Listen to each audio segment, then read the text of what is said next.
All right, all right, all right. How's everybody doing? How's everybody doing? If you are watching, I am Natasha Robinson. I am the creator and curator of Legaleaze Please, a virtual platform that is designed to decode, demystify, and deconstruct legal language. In short, we build you up by breaking it down, it being any barriers of oppression to comprehension, to knowledge, or to access of knowledge. And we here, we share reputable, reliable, accessible legal knowledge and understanding. So if you are here, first thing I want you to do is I want you to sound off in the comments. We're welcoming you on Facebook, in LinkedIn, and on YouTube. So if you can't just come on in the room, I will be happy to see you all. I wanted to make sure that we are live. I know that for many of you all, you are either headed out of town, out of work, on vacation, all the things. And so I am going to get through this as proficiently, but as quickly as I can. As you are coming into the space, please click like and click share. Make sure you share this and bring your questions. This is not going to be the first, or this is not going to be the last time that I talk about it. But I do want to engage with you live because I know you all have many questions. And so we're going to go ahead and get started. If you could please, please, please click like and share with all your people, because we know if the submarine dissertations were anything based on what was going on last week, if we're able to talk about whether Patti LaBelle gave a decent tribute to the legendary Tina Turner, then you can certainly talk about this, because we're trying to make sure that we are proactive in the understanding and explanation. Also understand here at Legaleaze Please is that while you are a listener, you are also a participant. And so the onus is on you to take the information that is provided and to share it with those that you love, because this is going to be talked about on social media, in barbershops, beauty shops, restaurants, around the table. And so we want to make sure that you have the proper content and context from someone who cares about you. All right. So we're going to go ahead and get started. I want to say hello. Hey, Carlene, how you doing? Dr. Carrie. Hello there, Joycelyn. Good afternoon. Hey, Rick, how you doing? Hey, TTP. My Sora Paulette. Hello, hello, Sora. How you doing? Hi, Dr. Irene from Dallas. And why did Justice Brown recuse herself? Okay, well, we're going to go ahead and get into that. All right, so I will answer this question first, Rick, because it leads into my introduction. All right, so to set the foundation, there are two cases that the Supreme Court were to review. They were to review students for fair admissions versus Harvard College, what we know as Harvard University, and also students for fair admission against University of North Carolina. So there are two cases that involve the same issue, which is whether or not race conscious or race based admission can be considered by admissions. And so rather than have the two cases separated, initially they were consolidated because they covered the same constitutional issues. Well, what had happened is that at the time that the cases were consolidated, Justice Jackson was not on the Supreme Court. She was on her way to being confirmed by the Senate. And so what happened was that when she was in her confirmation hearings, she said that if the case of Harvard, which was already set, were to come before her, she would recuse herself for two reasons. One, because she is a graduate of Harvard, and secondly, because she also sits on one of the prominent boards. And as a result, she did not want to engage in the appearance of impropriety. So she said that from the get, that she was not going to be able to hear the Harvard case if she was confirmed as a Supreme Court justice. Well, she was. So she kept true to her promise. And her promise was that she could not listen to the Harvard case. So instead of the 9 justices, all of them listening to both cases, the cases were separated out to make sure that there was no appearance of impropriety, there was no conflict of interest. And so on the Harvard case, you only have 8 justices that made a decision, or rather, you only had 8 justices that were weighing in. And then in the UNC case, that's the only case that she could talk about. Okay, so I hope I answered your question, Rick, about that. I am going to give some background information. So in fall of 2022, there were 2 Supreme Court cases that they were to consider. As I said in the beginning, the 2 cases were initially put into one because they talked about the same issue, and then they had to be separated out because Justice Ketanji Brown Jackson could only listen to one case. She couldn't listen to 2 because of the conflict of interest in her having attended and graduated from Harvard, and also still being closely related to Harvard in a professional capacity. All right, so when that case was heard, that case was in oral arguments. If you were listening to oral arguments, you already knew this was a doom data. This was a done deal. That I pretty much was one of a group of people who were like, look, this is just a means to an end in terms of the determination about whether or not affirmative action was going to continue. If you look at nationwide polls regarding affirmative action, there are a majority of Americans who are like, why are we still doing this? Why are we still having affirmative action? In that they do not believe, of all the factors of consideration, that race should not be one. So that is the popular opinion. So let me give you just the background historical foundation so you understand why the court ruled that they did. They ruled how they did.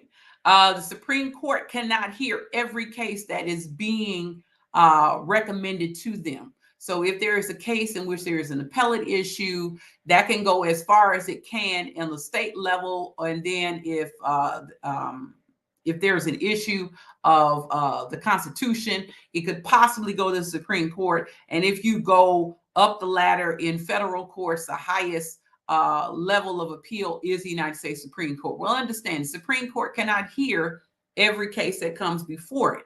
So what they have is a device called a writ of certiorari.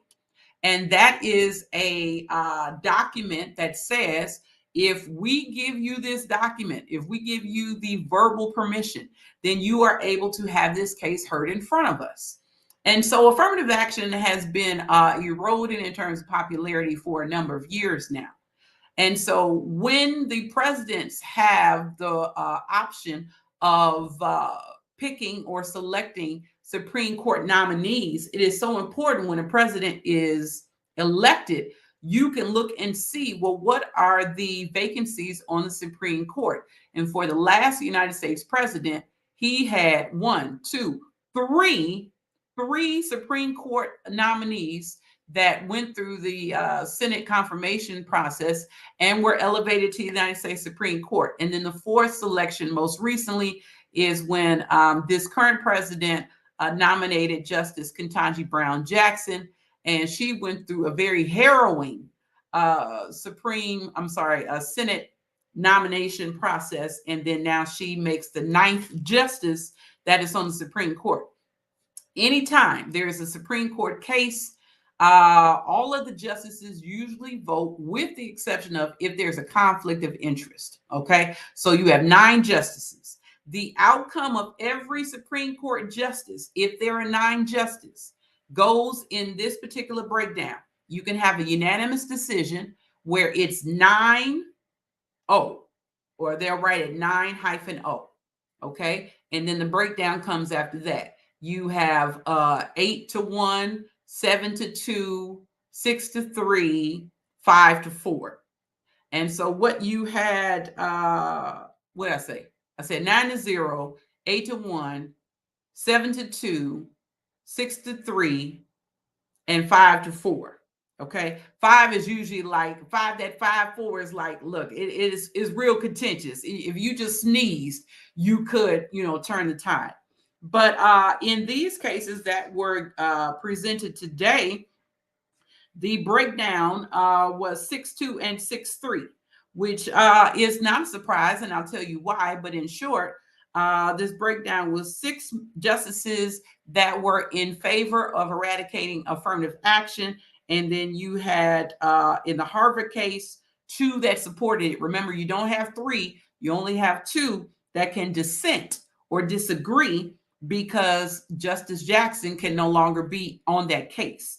But in the United States, I'm sorry, in the University of North Carolina case, the outcome was 6-3, which means that you had 6 justices that says get rid of affirmative action, and you had 3 justices who said no, let's keep it.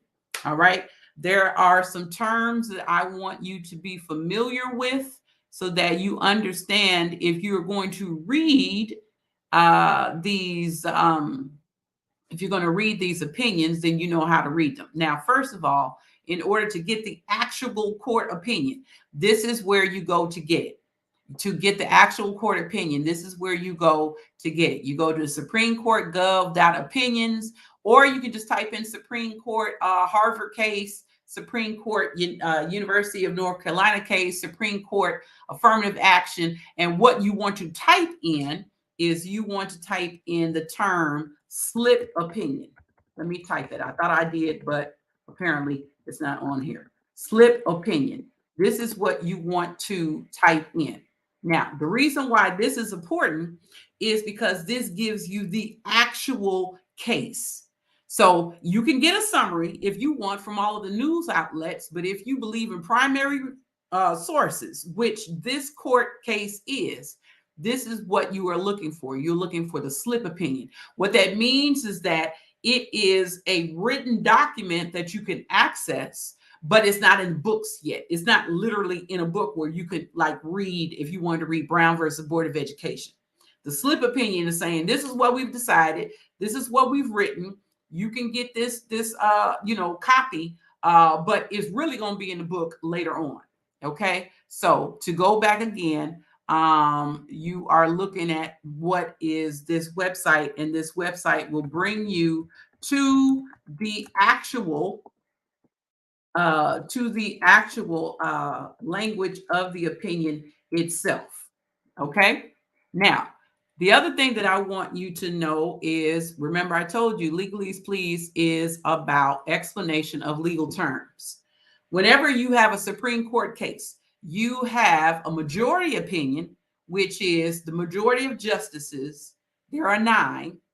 Whatever the majority is, they select or elect one person to write for the majority. And in these cases, it was Chief Justice John Roberts who wrote the majority opinion, which means that he wrote on behalf of the remaining majority justices. You also have these 2 words. The first is called concurring, which is a concurring opinion. A concurring opinion is when a justice says, hey, I agree with the majority, but I got some stuff I need to get off my chest for whatever reason. And then they are able to agree with the majority and then be like, well, let me go ahead and do my own thing to reiterate James Brown. Okay. So that's a concurrent opinion. A concurrent opinion is saying, I agree with what the majority is saying. And also here's my stuff. You also have what's called a dissenting opinion. A dissenting comes from the word dissent, which means to disagree, which is like, look, I ain't on what they on. I want to write my opinion, and I'm going to tell you why I disagree with the majority. And sometimes these opinions, it's kind of like, do y'all forget we can read this? Because sometimes these dissenting opinions, people are going in on each other.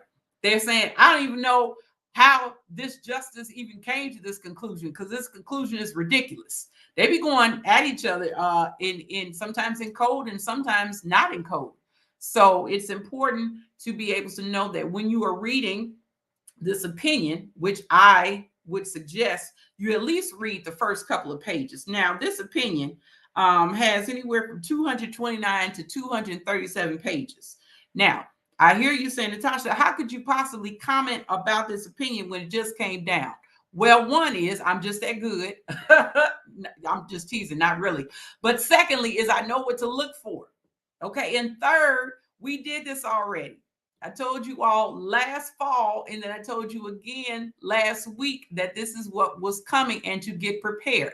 And I knew this because last June, Justice Thomas, in his, here's another word again, concurrent opinion, said he recommended that there will be a whole bunch of revisitation about different laws and different rights. He said we need to revisit same gender loving marriages. We need to revisit the use of contraceptives. Now, what case he didn't mention was Loving v. Virginia, which gives the constitutional right to marry someone who is different than your race.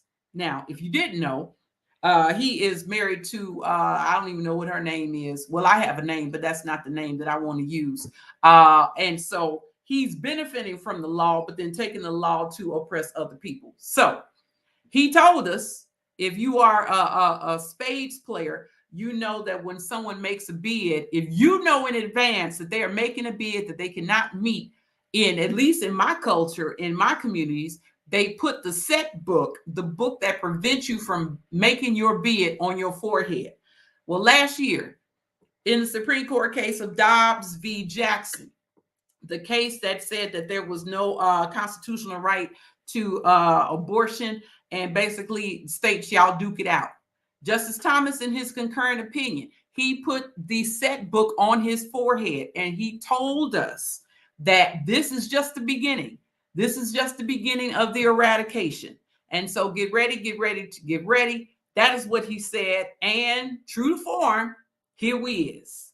Here we is. Okay. So in talking about the writ of certiorari, the last thing that I want to say is the reason why the selection of Supreme Court justices are so important is because a president can choose who they want to further their agenda long after they have left the office, which is why it was such a big deal that the former president was basically stacking federal judges who also serve a lifetime on the bench. So this is the work of an agenda where the work will continue to unfold long after this person is out of office. So then when you have the Supreme Court selections, you have the former president selecting 3 very conservative justices. What does that do? That tips the balance in terms of certain topics. Certain topics are associated with more conservative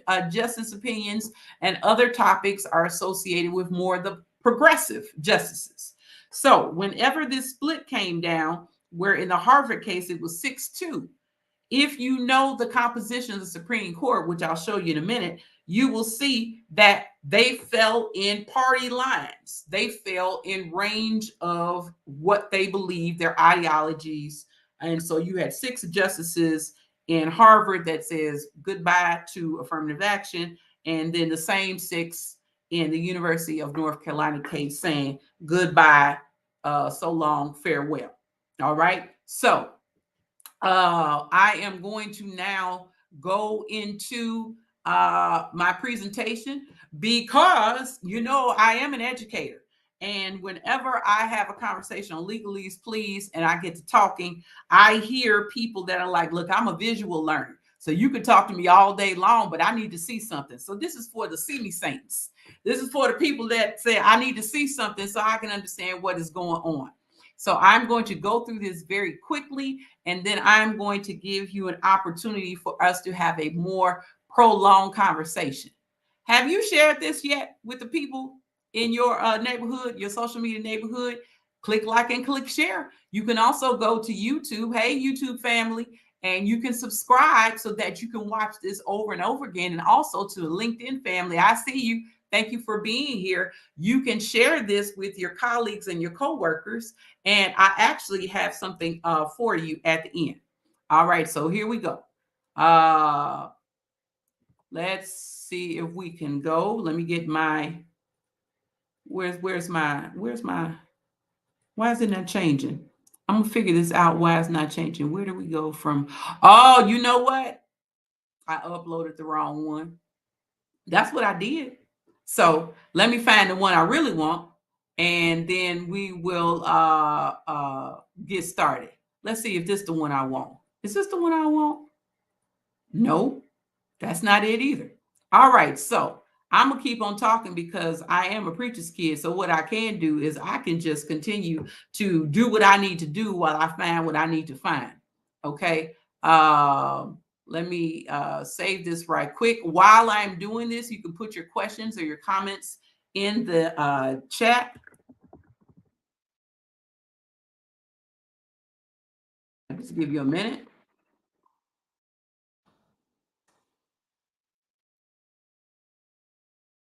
I'm still here. Just give me a minute. All right, so we're going to see if the presentation that I made is going to come through right now. PowerPoint is in its feelings. I'm going to get it out. And then we're going to go ahead and we're going to get started again. Okay. All right, so let's see if I can find what I need to find. Okay, we're going to do this one more time. Let's see. From my computer. Y'all can hum to yourselves while I hum aloud. Okay, where do we go from here? That's the one I want. Oh my goodness. Can y'all stop, please? Okay, let's do it again. Okay, it's uploading. Here we go. So for those who are visual learners, for those who are taking notes, you can go ahead and you can do what you need to do. While that is coming up, here it is now. All right, so let's go ahead. Thank you for sharing. Thank you for tagging. All right, we're going to go ahead and get started. Okay, where do we go from here? A discussion on the decisions of the United States Supreme Court as it relates to affirmative action. All right, so I already told you, Legaleaze Please. This is the institution that powers this conversation. We build you up by breaking it down. The legal standard of affirmative action, this is what I need you to understand, is that whenever there are very serious topics that the Supreme Court have to discuss, there are different levels, and those levels are called standard of reviews. So whenever you're addressing the legitimacy of a protected right, which in this case was affirmative action, there are three standards of review. You have the rational basis, which is the very lowest level, and the Supreme Court, when deciding whether a law needs to stay or needs to be struck down, the Supreme Court answers the question, does governmental regulation serve some legitimate governmental interests? So if the law is in place, does that law, does that restriction or allowance, is it serving, a governmental good that is legitimate? You have the next highest level, which is intermediate scrutiny, medium level, and then you have the level that affirmative action is on, strict scrutiny, which is the highest level. Whenever the Supreme Court is deciding a legitimacy of a protected right, in this case, affirmative action, the state interest must be compelling. It has to be compelling. And because you have these colleges, universities that were saying the consideration of race is a compelling factor because of the way in which this country was founded and the way in which there are barriers put against those in socioeconomic brackets, those in cultural brackets, those in racial brackets, all of these in gender, all of these are restrictions and are barriers. So whenever the Supreme Court reviewed these cases, this is the level or the lens that they need to look through. And when I say they, I really mean the justices, that the justices had to look through to decide if, in fact, what Harvard and what UNC was doing was not only legal, but is it constitutional? So the standard of review for affirmative action is the use of race is necessary to achieve a compelling state interest. That was the argument of UNC and of Harvard.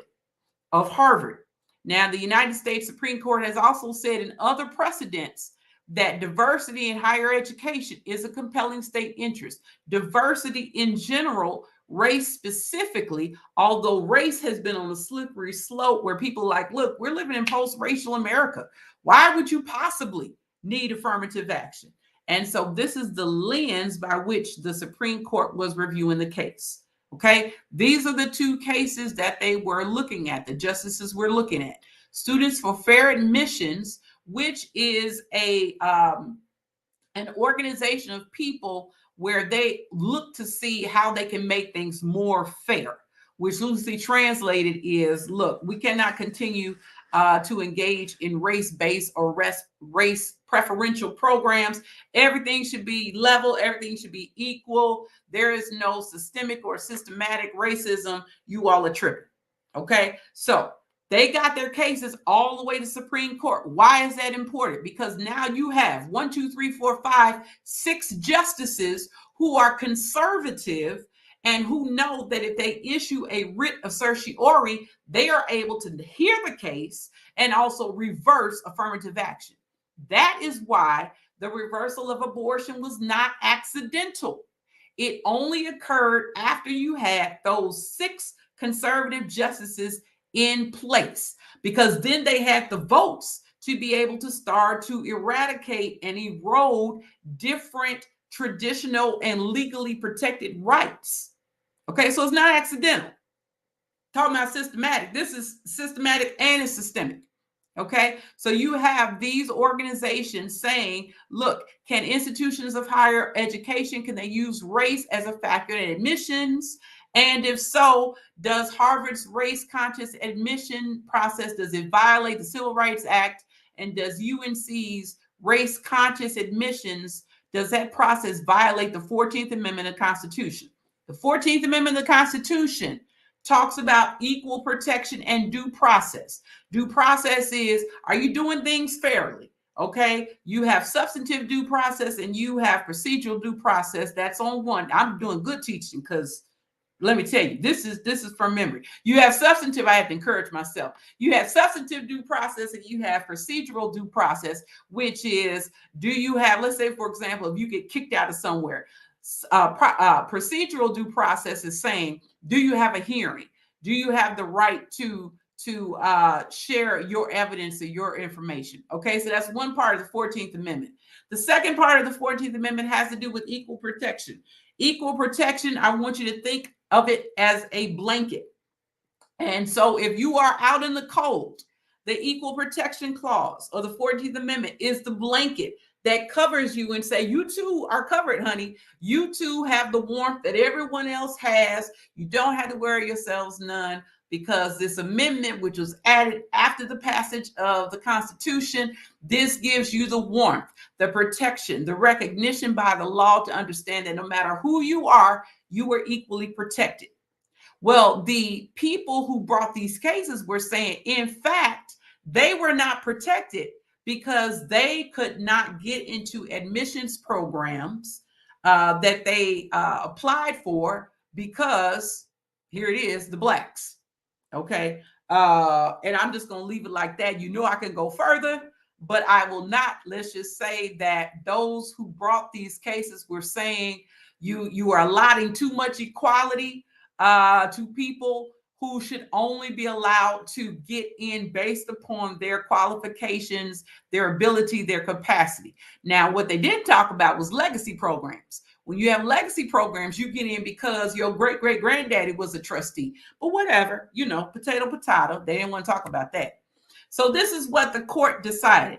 The court decided in the Harvard case of a 6-2 split, with Justice Jackson recusing herself. Remember, you saw and you know now why she couldn't vote. She's a graduate of Harvard and she sits on their board. So all you have is, if anything, the number of the progressives went down, but the number of the conservative justices stayed. So that's why you have a 6-2 decision. In the University of North Carolina case, you have a 6-3 decision. This is what they decided. They decided that race-conscious admission policies of Harvard and of UNC violate the Constitution. Usually, any case that comes before the Supreme Court is if there is an issue of constitutionality, meaning, can you do it based on what the Constitution says? Now, we could have a whole conversation about what the Constitution says that was written in 1787. A whole bunch of things was jumping off at that point. So what happened is you have a group which are, liberal interpretation people what they do is they say, okay, well, there's no way that George Washington and Thomas Jefferson could know that we would be in this situation. So if you look at the intent and the spirit of the Constitution and of the writers, then they would allow for this. Then you have the strict constructionists. Those are the people that be like, look, it's kind of like for those that read the Bible. The Bible says this, and I believe it. If you have someone who is like that for the Constitution, they are going to look to the text of the Constitution and they're going to say, it doesn't say it, so we shouldn't go with it. We shouldn't abide by it. Okay? So what the court decided was not only is affirmative action no longer, but race conscious admissions policies, they violate the Equal Protection Clause. Remember when they said that in theory, that everyone has the right to be protected by the law and the Constitution of the law. The court decided today that race-conscious admissions policies, those policies that consider race to be a factor, they violate the Equal Protection Clause of the United States, and they do not, meaning the universities and colleges, they do not have the ability to pass the strict scrutiny test, meaning there was no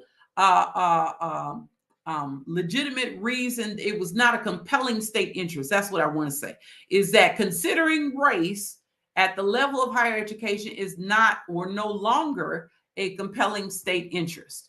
Okay, so let's look at the breakdown, because I remember, if I remember correctly, my good friend, Dr. Kimberly Russell said, I want to know who voted what so that I can give them the side eye. So here comes your time for those of you who want to engage in side eyes. This is a picture of the current Supreme Court. Okay, you have the quote conservative justice. You have Chief Justice John Roberts. That's actually who wrote this opinion that we're talking about now. Then you have Justice Clarence Thomas, who has been on the Supreme Court the longest.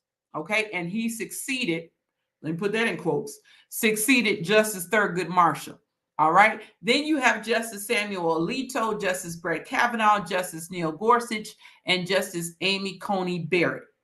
Kavanaugh, Barrett, and I want to say Gorsuch were the ones that the last president put into the Senate nomination hearing process, if I remember correctly.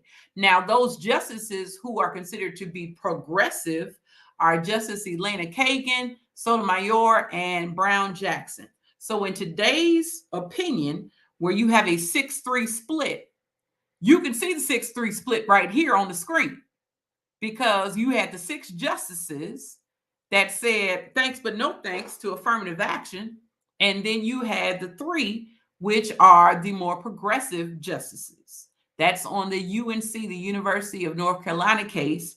And then on the Harvard case, remember, you have to take Justice Brown Jackson out because there will be a conflict of interest, as she is a graduate of Harvard and also on their board. So what that means is, don't look at her name. You had 6-2.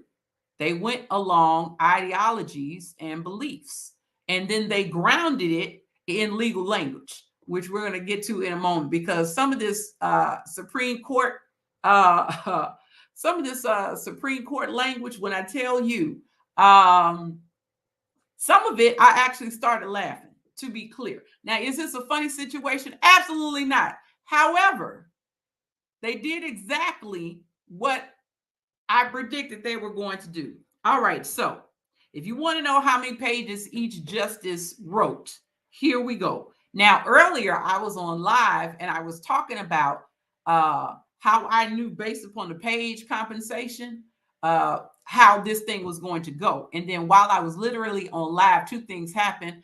I kept getting phone calls asking my opinion, and then the actual opinion came out itself. So Justice John Roberts, he wrote 40 pages. Justice Thomas wrote 58 pages. Justice Gorsuch wrote 25, Kavanaugh 8. Justice Sotomayor, who was in the dissenting opinion, she wrote 69. And then Justice Jackson, who couldn't write for the Harvard case, she wrote 29 pages for UNC.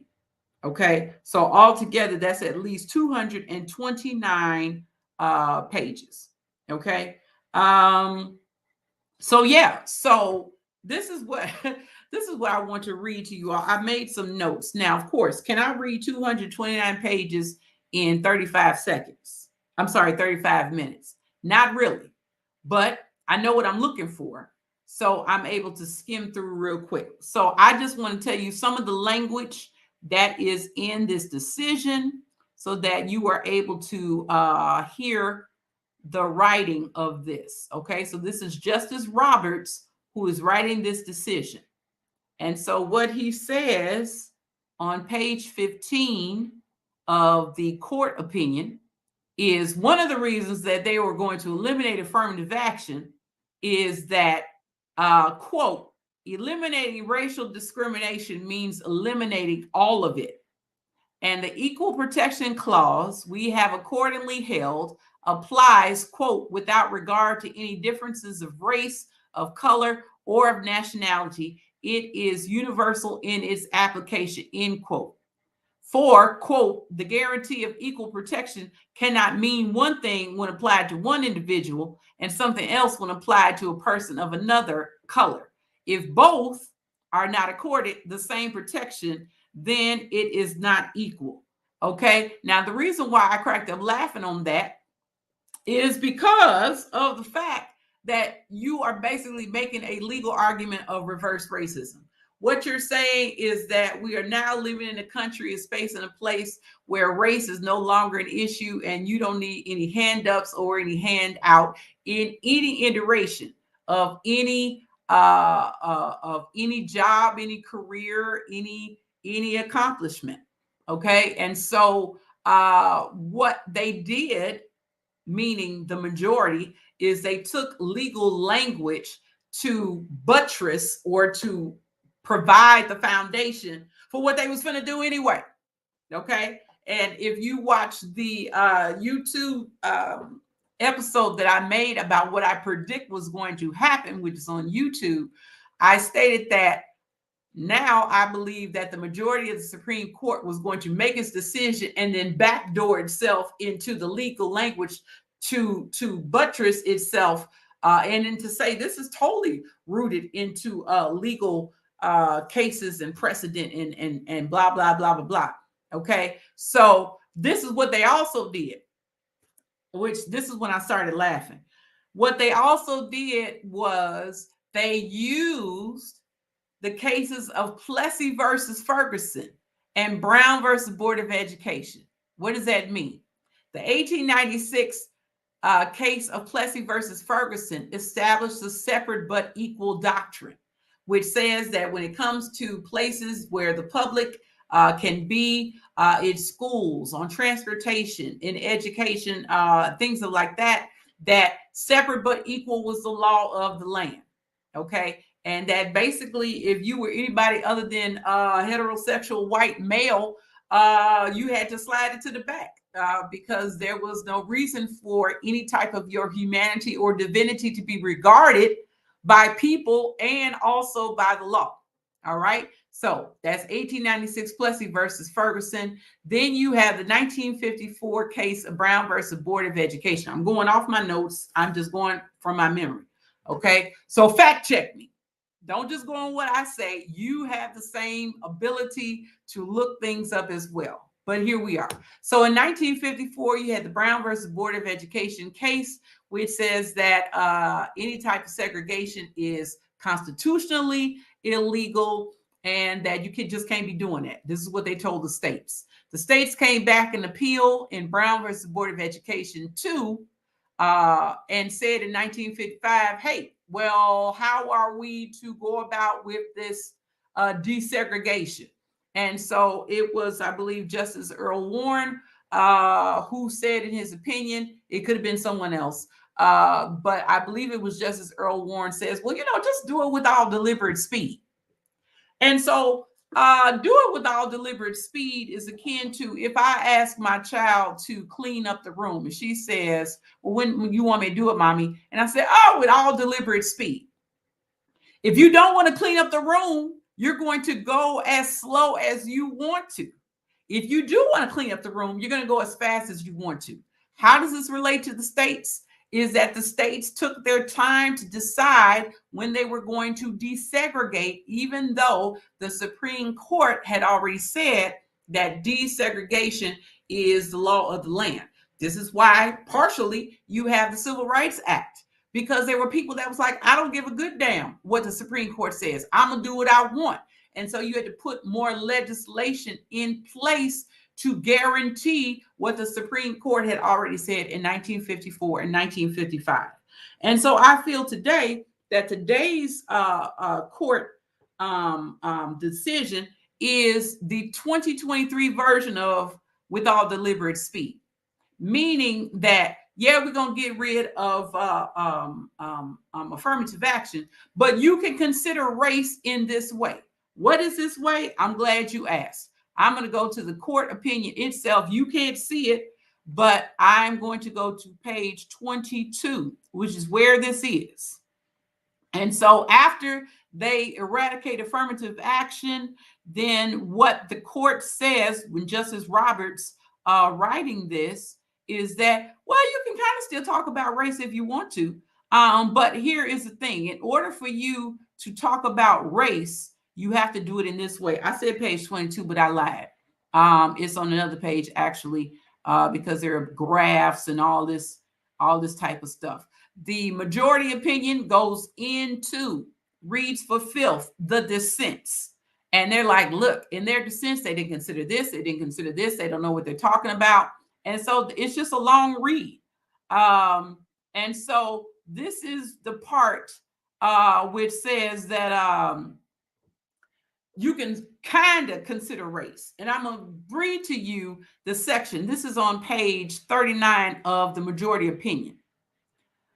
Justice Roberts says,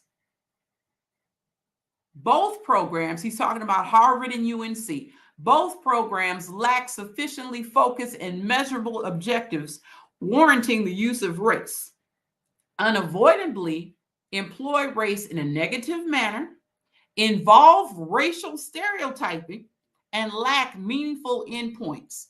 We have never permitted admissions programs to work in that way, and we will not do so today. At the same time, I'm still reading in his language. At the same time, nothing in this opinion should be construed as prohibiting universities from considering an applicant's discussion of how race affected his or her life, be it through discrimination, inspiration, or otherwise. Universities may not simply establish through application essays or other means the regime we hold unlawful today. What cannot be done directly cannot be done indirectly. The Constitution deals with substance, not shadows, and the prohibition against racial discrimination is leveled at the thing, not the name.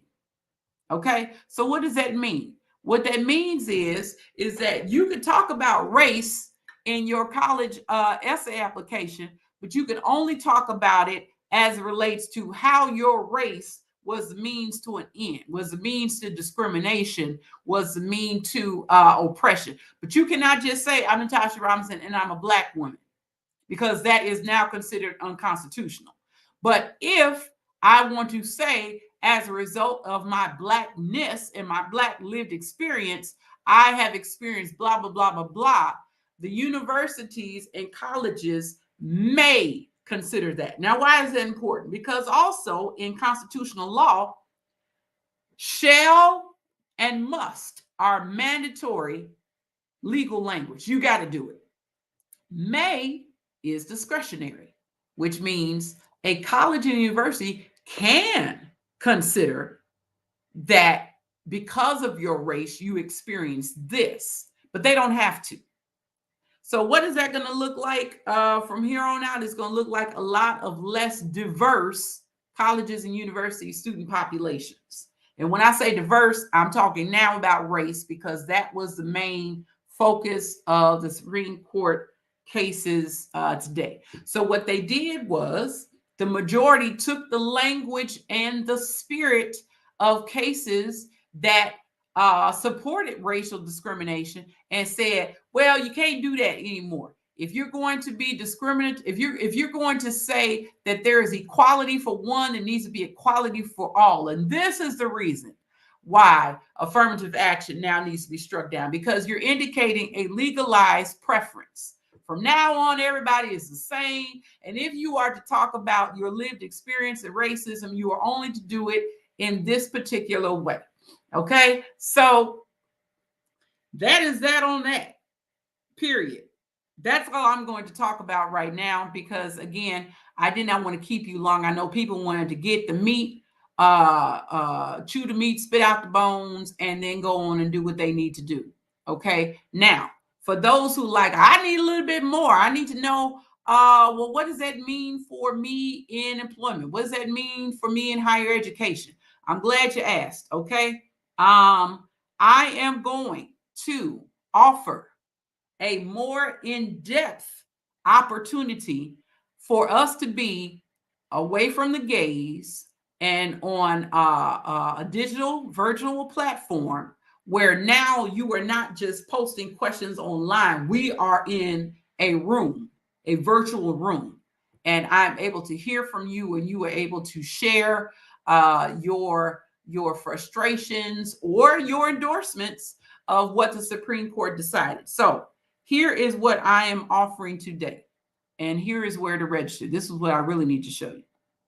Okay, and I'll make sure to put this in the comments so that you're able to see it.